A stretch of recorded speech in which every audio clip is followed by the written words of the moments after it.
So after 4 months with the Samsung Galaxy Z Fold 7, I need to say something I did not expect to say. And by the way, this is not a perfect phone, but what I'm about to say might sound like a hot take. So here it goes. The Galaxy Z Fold 7 here is easily the best phone that Samsung has ever built. And also, hands down, the most fun phone in the smartphone market this year.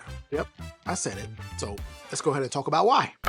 You know, when it first launched, I went into this thinking, oh, looks like a new design. That's pretty neat. Little did I know that actually living with this thing here would completely transform my day-to-day smartphone experience. And this is simply because it finally feels finished. If you are at all familiar, then you probably know that the Fold series has always been impressive, but also a bit experimental, right? And I, along with many others who've bought all of the previous generations, have always accepted to be part of that, expensive experiment, or expensive beta test, right? From a design point of view, this certainly looks futuristic, but it's no longer experimental in terms of user experience. At least that's been my experience over the past 4 months. It feels just perfect in hands. It is light, extremely portable, by the way, so it never feels like I'm carrying around a mini tablet, the mini tablet that it actually is.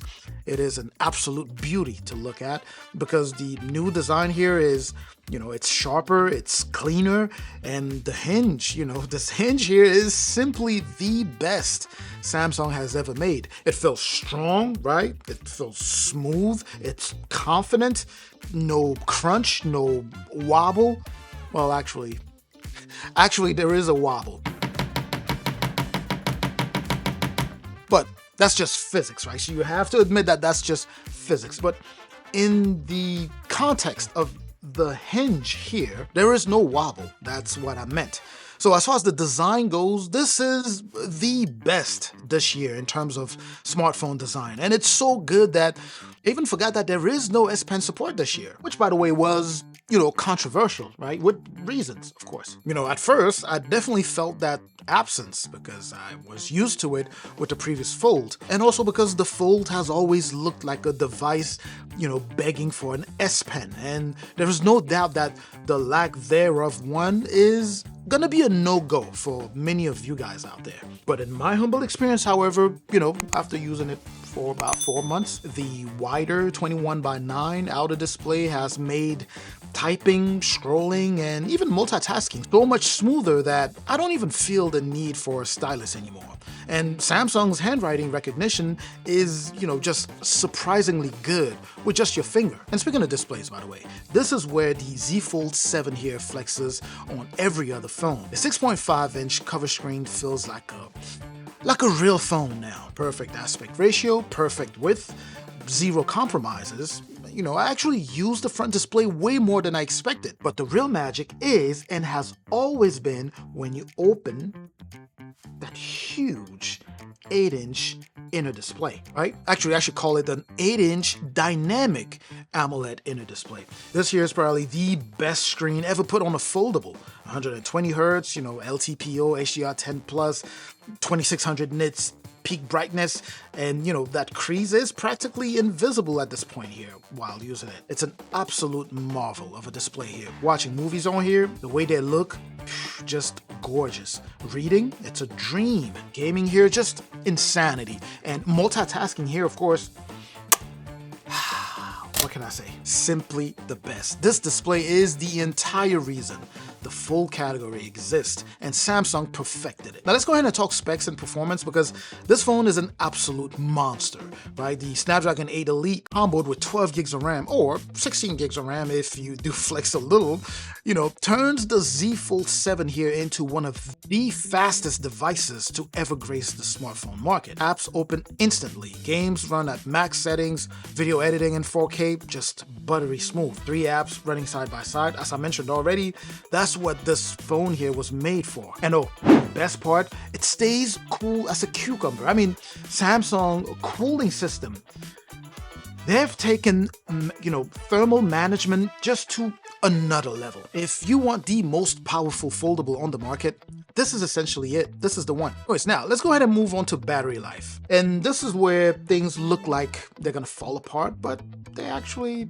don't for some reason. Or they catch themselves up. I massively changed my mind here because during my first few weeks, battery life felt questionable, to say the least. But here's the thing though, Samsung's adaptive power management just needed time. And once it clicked, the phone here, immediately transformed into an all-day device. Now, I'm certainly not suggesting that it rivals with your, 17 Pro Max or S25 Ultra in terms of battery size. But what I'm saying is that the overall battery life experience on this phone goes beyond what one would assume just by looking at the specs sheet, right?